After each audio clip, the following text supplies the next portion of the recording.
Guys, what a treat we have in store for you today on this episode of Tom Talks. If you are into Formula One cars, then this is the holy grail. It doesn't get any better. Today we are going to chat with you about the Niki Lauda 1975 championship winning Ferrari 312T, and we're going to chat with you about the James Hunt 1976 championship winning McLaren M23. I am so excited. Actually, something doesn't feel right. Hold on a second. A few moments later. Now I'm ready to talk about these two amazing machines. Isn't this a little bit more fitting? Now come on. Where do we start? Do we start with Ferrari or do we start with McLaren? Do we start with Lauda or do we start with Hunt? 1975 championship winner or 1976 championship winner? We're going to have to start with one of them, and we're going to start with the Ferrari. So let's give you a little backstory into Ferrari, which I'm sure most of you, if not all of you, are very well aware, but we'll talk about it anyway. The old man Enzo Ferrari, he always made it perfectly clear that his passion was for racing. The success from his road cars were to fund his racing program. The pinnacle of the racing program, Formula One. Now, this is the 1975 championship winner.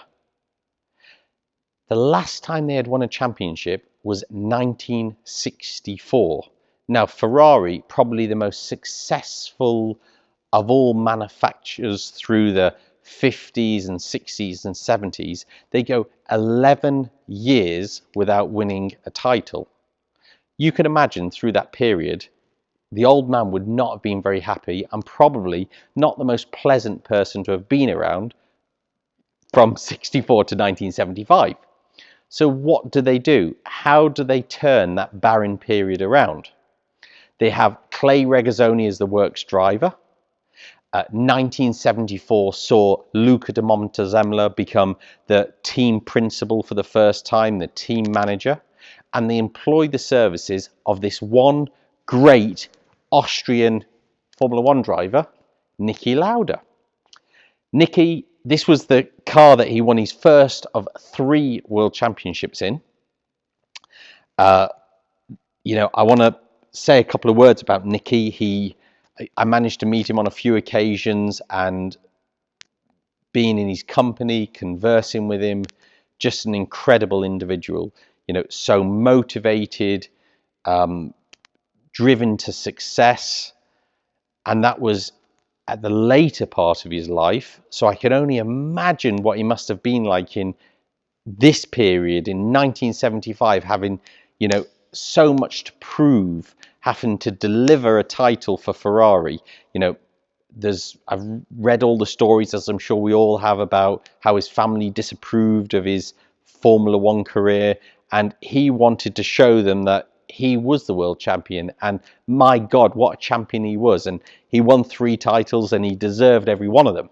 Now, going back to this car, chassis 22, what a beautiful car, probably one of Ferrari's most beautiful Formula One cars. For me, this period is very special, whether we're talking about the Ferrari or the McLarens.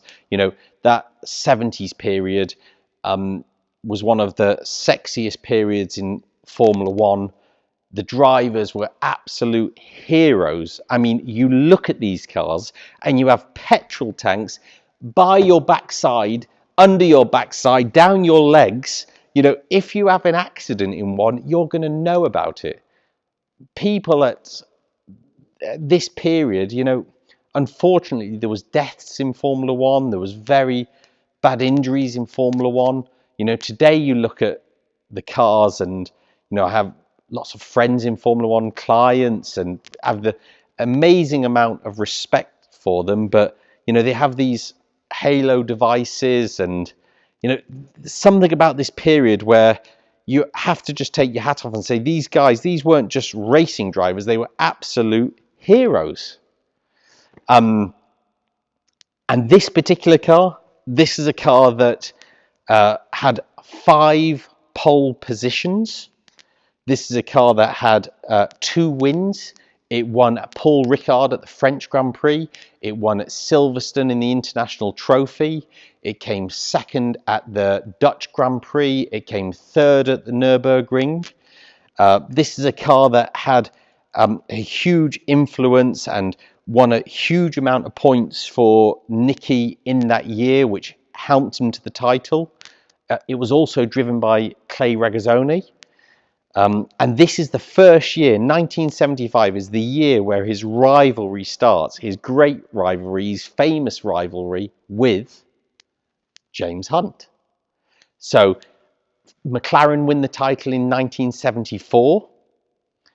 Ferrari haven't won a title since 1964, and they wrestle it back from McLaren in 75.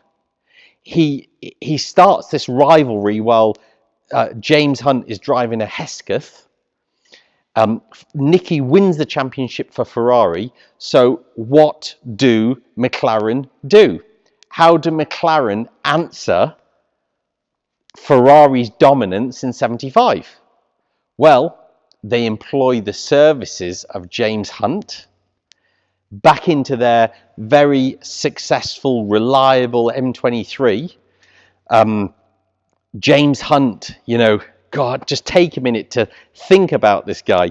One of the most iconic racing drivers of all time, a ladies' man, the man who, created the phrase that sex was the breakfast of champions.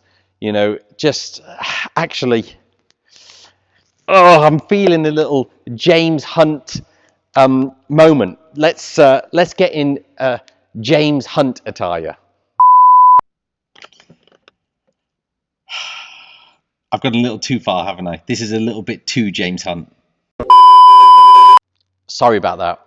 I got a little too excited. However, we're now back to normality. Now, it's very easy to get excited talking about this car, let alone standing by this car, touching this car. Now, the Ferrari, it's a Ferrari. We all love Ferraris. Ferrari is in my heart. It's in a lot of people's heart. It's passion. That's Lauda, 3-time world champion. That's the car that he won his first world championship in. That's the car that he brought the success back to Maranello after 11 years. But when you're talking about individual chassis history of a Grand Prix car, then this is something else. This is a very, very special car, and I hope I do it justice by sharing a little bit of the car's life and a little bit of the car's history with you today. Now, this is a car that first started its racing career in 1975, driven by Emerson Fittipaldi, another Formula One world champion, a McLaren Formula One world champion. It's then the car that was utilised throughout the 76 season by James Hunt. Now, I'm hoping all of you understand what that means, but if you don't, then you need to now go and watch Rush, download Rush, buy Rush, DVD, not YouTube or Netflix, whatever it is that you can watch the full movie. You need to go and watch it so you can kind of relate to what this car is all about. The 76 season is one of the most famous duels, sporting duels, let alone Formula One duels, sporting duels of all time. Niki Lauda, the serious Austrian, against the English playboy married to the glamorous girl and got a few other girlfriends besides through every paddock probably.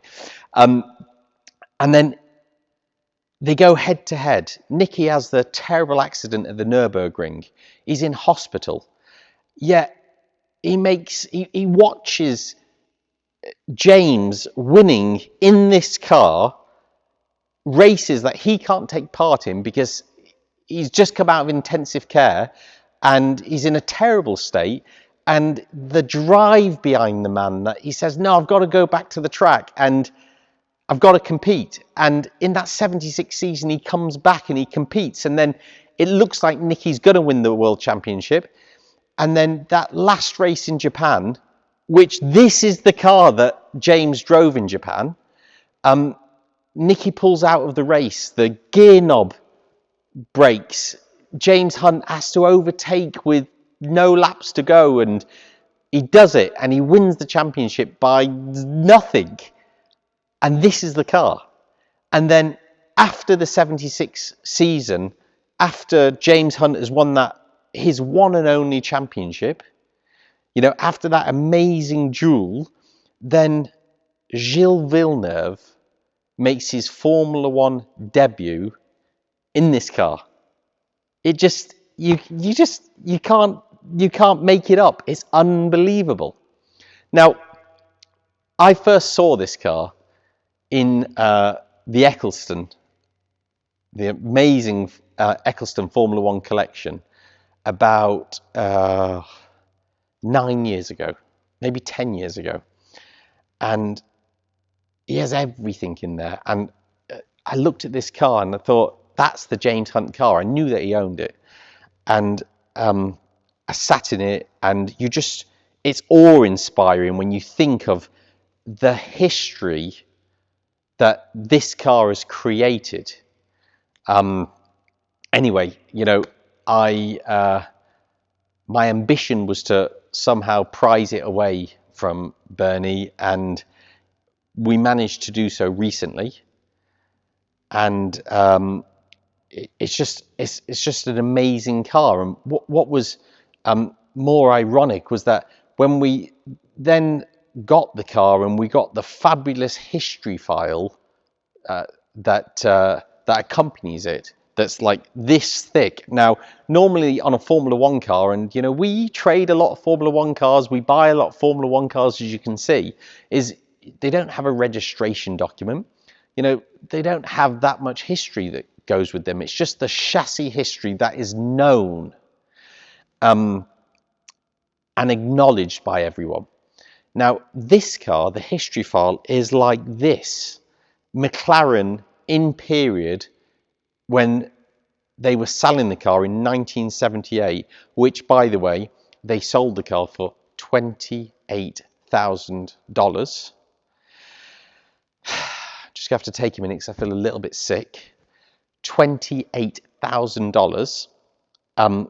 When they were selling the car, the documentation that went with it from Alistair Cordwell, the team manager, the team principal, and him declaring the history, the chassis history of this particular car, it's priceless today. It's amazing.